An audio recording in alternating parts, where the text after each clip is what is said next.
दोस्तों, आप सबका स्वागत है कंप्यूटर बेसिक ज्ञान के अंदर।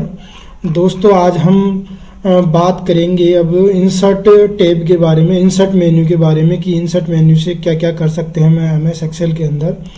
और इसमें सबसे पहले हम बात करेंगे आज पिवोट टेबल के बारे में कि पिवोट टेबल क्या होता है, कैसे हम इससे डेटा का एनालिसिस कर सकते हैं, आकलन कर सकते हैं और बिल्कुल तुरंत हम डेटा का आकलन करके हमारा जो डेटा रिपोर्ट्स आते हैं वो हमें तुरंत प्राप्त हो जाएगा। तो सबसे पहले दोस्तों हम बात करते हैं कि पिवोट टेबल आप कैसे कर सकते हैं।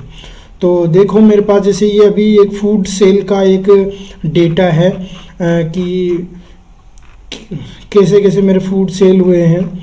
तो अब सबसे पहले अगर मान लीजिए आपको पिवोट टेबल इंसर्ट करना है तो एक तो ये ध्यान रखना है कि आपको इसमें टेबल आप हेडर होना ज़रूरी है, ठीक है।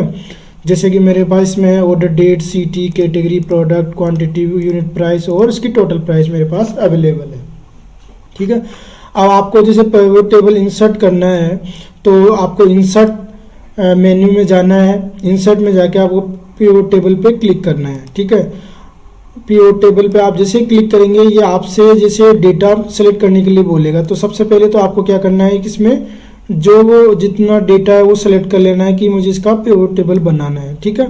अब दूसरी बात आती है इसमें आपके पास कि आपको ये नया वर्कशीट में बनाना है या एग्जिस्टिंग में। तो हम इसको एग्जिस्टिंग सेलेक्ट कर लेते हैं। अब ये आपसे पूछ रहा है लोकेशन। मान लीजिए मुझे ये पिवोट टेबल कहाँ दिखाना है, मेरे को ये पिवोट टेबल अभी यहाँ पर दिखाना है तो मैं उस पर्टिकुलर सेल पे क्लिक कर दूंगा, ठीक है। और मुझे यहाँ पे वो पिवोट टेबल बनानी है मेरे डेटा की, ठीक है। अब मैं इस पे क्या करूँगा, ओके क्लिक कर दूंगा, ठीक है।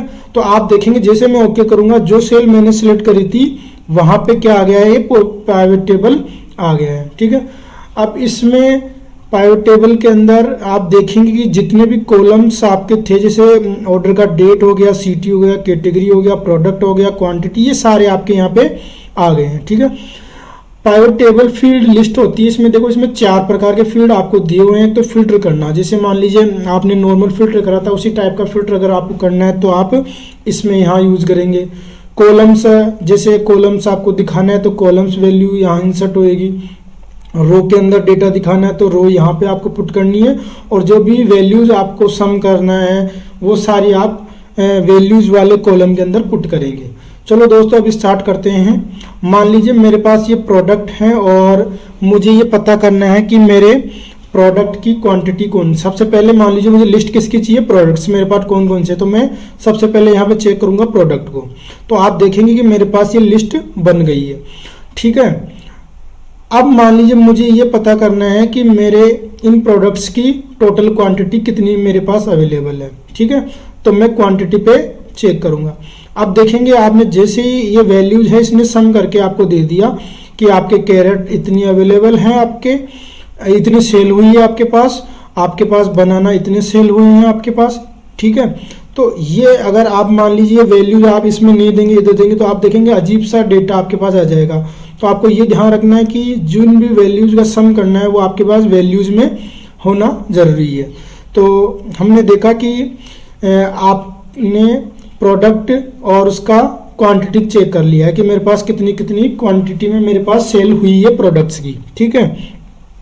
अब मान लीजिए आपको क्वांटिटी चेक न करके ये चेक करना है कि अभी मेरे पास टोटल कितनी इसकी सेल हुई है। तो आप इनकी प्राइस देखेंगे तो आप देखेंगे कि आपके पास इसमें सम की प्राइस का और एक कॉलम बन गया है और इसमें आपके पास टोटल सम आ गए कि आपके पास बनाना की इतनी टोटल प्राइस की सेल हुई है। और जैसे पोटैटो चिप्स की बात करें, आपके पास इतनी सेल हुई है और इतनी क्वांटिटी में ये सेल हुई है। तो इस प्रकार से अब मान लीजिए मुझे क्वांटिटी नहीं चाहिए तो आप इसको वापस क्वांटिटी को यहाँ से अनचेक कर देंगे और आपको ओनली प्राइस यहाँ पे दिखेगा। तो इस प्रकार से हम अपने डेटा को एनालाइज कर सकते हैं पिवोट टेबल के यूज करके। अब बात करते हैं इस फिल्टर का। मान लीजिए अब मुझे ये पता करना है कि जैसे सीटी है, अब मेरे को डेटा फिल्टर करना है सीटी के अकॉर्डिंग। सबसे पहले तो आप यहाँ पे भी अपना नॉर्मल फिल्टर लगा सकते हैं कि मान लीजिए आपको सिर्फ ओनली पोटैटो चिप्स का ही पता करना है तो आप यहाँ फिल्टर कर देंगे और ये पोटैटो चिप्स ही आपके पास ओनली शो हो जाएगी। आप इसको वापस सेलेक्ट ऑल करके अप्लाई कर सकते हैं। तो यहाँ से भी आप थोड़ा फिल्टर कर सकते हैं इस डेटा को, ठीक है। अब हम बात करते हैं कि मान लो मुझे अब सिटी के अकॉर्डिंग डेटा निकालना है। किसके अकॉर्डिंग? सिटी के अकॉर्डिंग, कि मेरे कौन कौन सी सिटी में कितनी कितनी सेल हुई है, ठीक है। तो मैं इसको फिल्टर में ले जाता हूँ। अब मान लो मुझे ये तो मेरा अभी क्या हो रहा है कि ऑल सिटी का मेरे पास डेटा आ रहा है। अब मुझे ये पता करना है कि जयपुर सिटी में मेरे ये प्रोडक्ट्स की कितनी सेल हुई है। तो आप देखेंगे ये मेरे जयपुर की सेल निकल के आ गई है मेरे पास।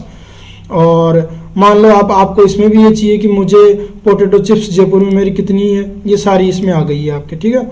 इसी प्रकार से अगर आपको दिल्ली का चाहिए तो आप इस पर ऑल अप्लाई कर देंगे। ये देखिए दिल्ली के अंदर सारे प्रोडक्ट्स आ गए हैं आपके। तो इस प्रकार से आप फिल्टर कर सकते हैं अपनी नीड के अकॉर्डिंग। आप मान लीजिए आपको कैटेगरी पे भी इम्प्लीमेंट करना है, तो ये आपको थोड़ा 1-2-3 बार अगर आप खुद करेंगे प्रैक्टिस, आपका जो थॉट्स हैं कि मुझे डेटा का एनालिसिस किस प्रकार से करना है, जब आप एक बार इम्प्लीमेंट करेंगे तो आपको धीरे धीरे बेटर समझ में आएगा, ठीक है। तो मैंने आपको इसमें बताया कि पिवोट टेबल कैसे बना सकते हैं हम लोग, कैसे इसका यूज करते हुए डेटा का एनालिसिस कर सकते हैं। दोस्तों अगर मान लीजिए अब ये तो आपने इंसर्ट कर लिया पिवोट टेबल, अब आपको लग रहा है कि नहीं मुझे रिमूव भी करनी है, ठीक है। तो आप देखेंगे जैसे आपके टाइटल बार में ऊपर पिवोट टेबल्स टूल्स आ रहा है, तो आप इस पे जाएंगे।